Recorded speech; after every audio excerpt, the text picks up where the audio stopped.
واپس ہم آ گئے. ایک دفعہ پھر خوش آمدید کہتے ہیں. آپ سے بریک پہ جانے سے پہلے بھی کہا تھا کہ ایک بہت ہی اہم ٹاپک ہے جس کو ہم ڈسکس کر رہے ہیں آج کے دن, اور جیسا کہ میں نے آپ سے پہلے کہا کہ یوتھ کو فوکس کرنا بہت ضروری ہے, کیونکہ وہ یوتھ کا سمجھنا, اپنی اسلامی تاریخ کو اور اس کے بعد فیصلہ کرنا, اور پھر جو احکامات ہیں دین کے, اسلام کے اور قرآن پاک کے, ان کے اوپر عمل کرنا بے حد ضروری ہے. خواتین حضرات, ایک اور گیسٹ ہمارے جنہوں نے ہمیں جوائن کیا ہے, ان سے آپ کا تعارف کرا دوں. بہت ہی خوبصورت مرثیہ اور نوحہ خان ہیں اور بہت ہی خوب پڑھتے ہیں. ہمارے ساتھ موجود ہیں سید مقدس کاظمی صاحب. السلام علیکم, خوش آمدید کہتے ہیں آپ کو. آپ سن رہے ہوں گے گفتگو ہماری, جو ہم جہاد کے حوالے سے بھی اور یوتھ کے حوالے سے, کہ کس طرح سے ہمیں اپنی تاریخ کو سمجھنا ضروری ہے, کیونکہ جب تک ہم اپنی روٹس کو نہیں سمجھیں گے تب تک ہمیں سمجھ نہیں آئے گی کہ ہمیں آگے کہاں بڑھنا ہے اور کس سمت میں آگے جانا ہے. بس یہ ہے کہ اگر تاریخ سے نوجوان واقف ہو جائیں تو یہ جو مسئلے مسائل, چھوٹی چھوٹی باتوں پہ الجھنا اور خام خواہ کی لڑائیاں جو چھوٹی چھوٹی ہیں وہ ختم ہو سکتی ہیں. بلکہ چھوٹی نہیں, اب تو اتنی بڑی ہو چکی ہیں کہ یہ بھی بات ہم نے تو انسانیت کی بات کرنی چاہیے. یعنی کافر جو خدا کو بھی نہیں مانتا, اس سے تو بہتر ہے نا مسلمان. لیکن اس کے باوجود مسلمان کے ساتھ اس قدر جو ہے وہ جھگڑا اور لڑائی بڑھ چکی ہے کہ وہ دوسرے کو حیرت یہ ہے کہ مسلمان ہی نہیں سمجھتا. اس کا ریزن پتہ کیا ہے؟ اس کا ریزن یہ ہے کہ ہم مسلمانوں کے اندر منافقین اتنے زیادہ ہیں, اور جس نفاق کا ذکر آپ نے پچھلے سال اپنی مجالس میں بھی کیا, بڑی خوبصورتی سے منافقت کو ایکسپلین کیا کہ اس نفاق کی وجہ سے, اس نفاق کے کیڑے کی وجہ سے جس طرح سے ہمارے اسلام کو نقصان پہنچا ہے, میرا خیال ہے کہ وہ آج تک اس کے ہم ایفیکٹس دیکھتے ہیں. محترمہ, آپ سے سوال میرا یہ ہے, بریک پہ جانے سے پہلے, جہاد کی مختلف کیٹیگریز جس کا ذکر قرآن حکیم کرتا ہے اور بارہا بتاتا ہے, اس حوالے سے ہمیں بتائیے, اور ساتھ ہی ساتھ ہمیں یہ بتائیں کہ جو جہاد کربلا ہے یہ کس کیٹیگری میں آتا ہے؟ وہ جیسے ابھی میں نے آپ سے تھوڑی دیر پہلے عرض کیا تھا کہ ہمارے نصاب میں ہوئی نا گڑبڑ کے چن کے وہ آیتیں جن میں قتال کا تذکرہ تھا کہ آپ قتل کر ڈالیں, پھر ایک دارالاسلام ایک دارالحرب بن گیا کہ ہم جو مسلمان ہیں وہ دارالاسلام میں ہیں اور باقی ساری دنیا دارالحرب ہے, اور ہمارا فرض ہے کہ ہم انہیں مار ڈالیں. دیکھیے, آج جو ریاکشن ہے نا سارے غیر مسلم ورلڈ میں مسلمانوں کے خلاف, کہیں نہ کہیں تو کوئی بنیاد ہے نا. اور بنیاد یہ ہے کہ جب آپ ان کو یہ کہیں گے کہ ہماری کتاب یہ کہتی ہے کہ تمہیں قتل کر ڈالو, تو کیا وہ پسند کریں گے اس بات کو؟ بالکل صحیح. یا ہمارے پیغمبر نے یہ کہا کہ تم واجب القتل ہو, تو وہ اس بات کو پسند کریں گے؟ بالکل بھی نہیں, یہ کوئی بھی نہیں پسند کرے گا. نہ ہماری کتاب نے یہ کہا, اور نہ ہمارے پیغمبر نے. Wrong interpretations. جی, یہ آؤٹ آف کنٹیکسٹ آیتوں کو نکال کر جب وہ فکس کی گئیں اور بھری گئیں کسی خاص مقصد کو اچیو کرنے کے لیے. دیکھیے, انٹرنیشنل جو پلیئرز ہوتے ہیں, یہ سیاست جو ہے بڑی خطرناک سی چیز ہے, اور عالمی سیاست کا ہم ایک مہرہ بن گئے, اور ہم استعمال ہوئے مسلمان, اور ابھی تک استعمال ہو رہے ہیں, اور کبھی monarchy کے ہاتھوں استعمال ہو رہے ہیں, کبھی عالمی کیپٹلزم کے ہاتھوں استعمال ہو رہے ہیں. تو اگر کولڈ وار کو ختم کرنے کا کوئی طریقہ انہیں سمجھ نہ آیا تو انہوں نے سوچا کہ مذہب وہ ایک فائر وال کے طور پر اس کولڈ وار کے لیے استعمال کیا جائے, اور اسلام انہیں سب سے زیادہ ایسا مذہب لگا وولیٹائل قسم کا, یا مسلمان جذباتی قسم کے, کہ انہیں جھونک دیا جائے اس آگ کے اندر تو زیادہ اچھے ریزلٹس ہوں گے. تو وہ تو ہوئے, لیکن اس سے مسلمانوں کو خود جو نقصان پہنچا, کہ اب یہ دیکھیے کہ وہی ویسٹ جس نے آپ کو اس پراکسی میں پھینکا تھا, دھکیلا تھا, آج وہ آپ کی ہماری مقدس کتاب قرآن مجید کو جلا بھی رہا ہے, ہمارے نبی کے کارٹون بھی بنا رہا ہے. ہم ایک موکری کی سچویشن میں آ گئے. تو کیوں اس موکری کی سچویشن میں آئی کہ انہوں نے ہمیں استعمال کیا ایک ٹیشو پیپر کی طرح, اسے اٹھا کر انہیں ڈسٹ بن کے اندر پھینک دیا. اب ہم مذاق کا خیز بن گئے, حالانکہ وہی کتاب کی آیات کو آؤٹ آف کنٹیکسٹ نکال کر انہوں نے استعمال کیا, اسی پیغمبر کی احادیث کو انہوں نے آؤٹ آف کنٹیکسٹ یوز کر کے لوگوں کے ذہنوں کو جو ہے وہ پلیوٹ کر کے اور اس کو نیگیٹیولی استعمال کیا. پیغمبر کا مقصد کچھ اور تھا, اسے کسی اور طرح پیش کیا گیا. مطلب ایک پورا ایک پلان طریقے سے ایک انٹرنیشنل پلیئرز نے ہمیں استعمال کیا. حالانکہ حقیقت یہ ہے کہ اگر ہم جہاد ایک بہت بڑا کنسیپٹ, قتال اس میں ایک چھوٹا سا حصہ ہے. اور اس قتال جہاد اور قتال جو آپ دو لفظ استعمال کریں, اس میں ذرا ڈیفائن دیکھیے, جہاد بہت بڑا کنسیپٹ ہے. سب سے بڑا جہاد جو قرآن مجید میں بیان کیا گیا وہ نفس کا جہاد ہے, کہ آپ کے سیلف امپروومنٹ ہونی چاہیے, اور اس کے بعد جتنا سیلف آپ کا امپروو ہوتا ہے اتنا زیادہ آپ حقیقت اور خدا کو پہچانتے ہیں. من عرف نفسہ فقد عرف ربہ, جناب امیر کا یہ قول ہے کہ جس نے اپنے اللہ نفس کو پہچانا اس نے اپنے خدا کو پہچانا. تلاش خدا جو ہے وہ سب سے پہلا اس جہاد ہے. پھر اپنے پھر ہم فرد کی زندگی کی بات نہیں کرتا. اسلام کا ایک بہت یہ بڑا ایک یہ دیکھیے کہ ایک ریولوشنری قسم کا اس کا نظریہ ہے کہ وہ فرد نہیں بلکہ اجتماع سے بات کرتا ہے، وہ قوم اور ملت سے بات کرتا ہے. تو اگر ہم اپنی امپروومنٹ سیلف کی تو فرد اچھا ہوگا تو پھر معاشرہ اچھا ہوگا، معاشرہ اچھا ہوگا تو قوم اچھی ہوگی، قوم اچھی ہوگی تو ایک نظام اچھا ہوگا. تو اس طرح وہ اسٹیپ بائی اسٹیپ آپ کو ریفائنڈ اور امپروو فارم کے اندر دیکھنا چاہتا ہے. تو پہلا سب سے امپورٹنٹ جہاد جو ہے، جو سارے جہاد کی بنیاد ہے، وہ انسان کے نفس کا جہاد ہے، جس کو نفس پر کنٹرول ہے اور جس کا نفس اچھا اور پاکیزہ ہے اور تقوی اور عدالت کی طرف جا رہا ہے. دیکھیے تقوی کو کہا عدل ہوا اقرب للتقوی، متقی وہی ہے جو عدل کے قریب ہے نا. اور عادل اور متقی وہ کون ہیں؟ جنہوں نے اپنے نفس پر ان کو کنٹرول. پھر دوسرا جہاد جو ہے وہ دفاع کا جہاد ہے. سورہ بقرہ میں کہا نا کہ الذین یقاتلون یا ایھا الذین آمنوا، سوری مجھے اس وقت وہ وقاتلوا فی سبیل اللہ الذین یقاتلونہم ولا تعتدوا ان اللہ لا یحب المعتدین، کہ رسول قتال کیجئے، یقاتلون فی سبیل اللہ.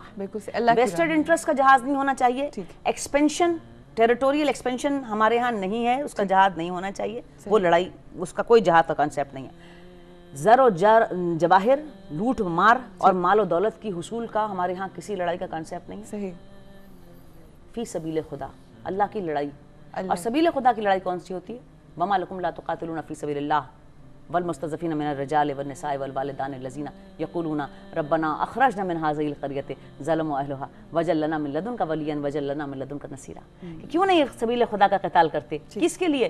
ان کمزور مردوں، عورتوں اور بچوں کو بچانے کے لیے جو ظلم کی بستیوں میں اور ظلم کے ہاتھوں میں شکنجے کی طرح جکڑے گئے اور وہ پکار رہے ہیں پروردگار تو ہمیں اس ظلم کی بستی سے چھٹکارا دلا دے، اور اپنی طرف سے کسی کو ہمارا ولی اور کسی کو ہمارا مددگار بنا دے کہ جو ہمیں اس ظلم سے چھڑا لے. تو جہاد کا کنسیپٹ جو ہے، جو قتال کا کنسیپٹ ہے، وہ اس لیے ہے کہ ظالم مردوں، مظلوم مردوں، مظلوم عورتوں اور مظلوم بچوں کو بچانے کے لیے قتال کیا جائے. یہ ہے دفاعی جہاد اور دفاعی لڑائی جس کا. اور آج کے جو سو کالڈ مجاہدین ہیں جو کہ معصوم لوگوں کے اوپر تشدد بھی کر رہے ہیں، معصوم لوگوں کو مار بھی رہے ہیں. اب جس طرح سے جو بھی اگر فار ایگزامپل کہیں بلاسٹ ہو جاتا ہے اور وہی کہا جاتا ہے کہ جی یہ مجاہدین نے کر دیا اور جہادی تنظیموں نے کر دیا، تو یہ تو بالکل جو آپ کانسیپٹ بتا رہی ہیں اور جو یہ کانسیپٹ ہے، یہ تو ٹوٹلی اپوزٹ ہیں دونوں چیزیں. دیکھیے نا، میں نے آپ سے ابھی کہا کہ انٹرنیشنل پلیئرز نے جب جہاد کو ایک ڈس انفارمیشن اور مس کنسیپشن کے تحت پیش کیا نا، ایک مختلف اس کا ایک کنٹیکسٹ نکال کے پیش کیا، تو نیچرلی انہوں نے لڑاکا لوگوں کو یا لڑائی پر آمدہ لوگوں کو کوئی نہ کوئی اچھا سا نام دینا تھا نا، جو ایکسیپٹیبلٹی ہوتی ہے. انہوں نے کہا جی مجاہد، جہاد، صحیح ہے نا. تو نہ وہ مجاہد تھے نہ جہاد تھا، اس لیے کہ کیا ہے قرآن مجید کا جو قتال، اگر ہم قتال کی بات بھی کرتے ہیں تو قتال کا بیسک کانسیپٹ کیا ہے؟ یقاتلون فی سبیل اللہ، خدا کی راہ میں لڑائی. کس قتال؟ کس کے لیے؟ مظلوم عورتوں، بچوں اور مردوں کو بچانے کے لیے جو ظلم کی بستی میں پھنس گیا. دوسرا الذین یقاتلونہم، فقط ان سے لڑائی اور قتال ہے جو تم سے لڑنے کے لیے آئے. خود بخود کسی پر چڑھ نہ دوڑو. اب کوئی اگر بازار میں بم لگا رہا ہے، ایکسپلوسیو لگا رہا ہے کہ جہاں پر عورتیں بچے مت خریداری کر رہے ہیں، کوئی اگر مسجد کے اندر نمازیوں کو شہید کر رہا ہے، کوئی اگر عبادت گاہوں میں، تفریح گاہوں میں لوگوں کو مار رہا ہے، تو یہ کون سے، یہ لوگ تو لڑنے نہیں پہنچے. بالکل صحیح. بھائی بازار میں شاپنگ کرنے والی عورت لڑنے نہیں پہنچی، مسجد کا نمازی لڑنے نہیں پہنچا، جلوس کا شریک ان سے لڑنے نہیں پہنچا، تو یہ کس کو قتل کر رہے ہیں؟ اور پھر کہا قتال میں ولا تعتدوا، دیکھو حد سے زیادتی نہ کرنا، تجاوز نہیں کرنا، اتنا ہی لڑائی جتنے میں آپ کا مقصد حاصل ہو جائے. تو اس جہاد کا کوئی کنسیپٹ نہیں ہے. پہلا کہ ہمارے پاس اسلام میں جہاد جو ہے وہ نفس کا جہاد ہے، کہ بہترین سب سے اہم چیز. اور اگر آپ یہ سوچ لیں کہ ہمیں اپنے نفس کے ساتھ جہاد کرنا ہے اور اپنی نفسانی خواہشات کو مارنا ہے، آپ یقین کیجئے صرف ایک دن کے لیے کوئی سوچے اور ایک لمحہ اگر اپنا سوچنا شروع کر دے تو سب سے مشکل ترین کام ہے. ویری کوئکلی، بہت ہی ہمارے پاس ٹائم بہت کم ہے، میں چاہتی ہوں کہ 4-5 لائنز کے اندر آپ کس طریقے سے اگر ایکسپلین ہو سکے. مجھے یہ پتہ ہے کہ مشکل ہے، مگر جہاد کربلا کس کیٹیگری میں آتا ہے یہ میں چاہوں گی. دیکھیں جہاد کا مطلب ہے کوشش، ٹھیک، جد و جہد، ایسی ایفرٹ جس میں دل اور جان ایک ہو جائے. ٹھیک ہے. جہاد کی تیسری قسم ہے ظلم اور جہل کے خلاف جہاد. ٹھیک. تو کربلا کا جہاد جو ہے وہ ظلم اور جہل کے خلاف جہاد کی کیٹیگری کے اندر آتا ہے. صحیح. امام حسین علیہ السلام نے خود ارشاد فرمایا، آپ کے وہ جملے ہیں کہ تم نے ظالموں کو کمزوروں پر غالب کر دیا، انہوں نے اکثر کو غلام بنا لیا اور بہت سے اپنی زندگی سے ہاتھ دھو بیٹھے. وہ امور حکومت کو اپنی مرضی سے چلاتے ہیں اور قانون الہی کی پرواہ نہیں کرتے. نفسانی خواہشات کی پیروی میں انہوں نے ملت اسلامیہ کو ذلت و خواری سے دوچار کر دیا. وہ خداوند کے احکام کی خلاف ورزی میں بڑے نڈر ہیں. اور پھر تمام سلطنت ان کے دست تصرف میں ہے، امت مسلمہ ان کی غلام ہو گئی ہے، اپنے حقوق کی حفاظت سے قاصر ہے، ظالم و سرکش کی ہاتھوں سے غریب اور کمزور انسان محفوظ نہیں ہے، اور وہ آخرت پر یقین نہیں رکھتے۔ ان حالات میں کیوں نہ حیرانی کے سمندر میں غوطہ زن ہو جاؤں کہ زمین دغاباز، ستمبر، عوام سے زبردستی ٹیکس وصول کرنے والے حاکموں کے تسلط میں ہے جو صاحبان ایمان پر ظلم روا رکھتے ہیں۔ خدا گواہ ہے کہ ہم اس کشمکش اور میں جدوجہد کر رہے ہیں، اور روز حشر خدا اپنے وعدے کے مطابق ہمارے درمیان انصاف کرے گا۔ اور پھر آپ نے اس لمبی تقریر کے بعد جو آخری جملے آپ نے کہے کہ اے پروردگار تو جانتا ہے کہ میں نے جو کچھ کہا حصول اقتدار اور مال و دولت کے لیے نہیں کہا، میرا مقصد اپنی بڑائی بیان کرنا بھی نہیں، بے شک ہم فقط یہ چاہتے ہیں کہ تیرے دین کے طریقوں سے لوگوں کو باخبر کر دیں، بے شک تیری آبادیوں کو مکینوں کے رہنے کے قابل بنا دیں، اور مظلوموں اور بے یار و مددگار انسانوں کو سکون فراہم کر دیں، تاکہ تیری طرف سے واجب احکامات جو ہے وہ اس زمین پر جاری ہو سکے۔ بڑی خوبصورت بات ہے کہ ہم یہ چاہتے ہیں کہ لوگوں کو اس زمین کو بستیوں اور آبادیوں میں تبدیل کر دیں، تیری زمین کو انسانوں کے رہنے کے قابل بنا دیں۔ یہ کربلا کی حقیقت اور کربلا کی تحریکی جسٹ ہے کہ انسانوں کی بستیاں انسانوں کے رہنے کے قابل بن جائیں۔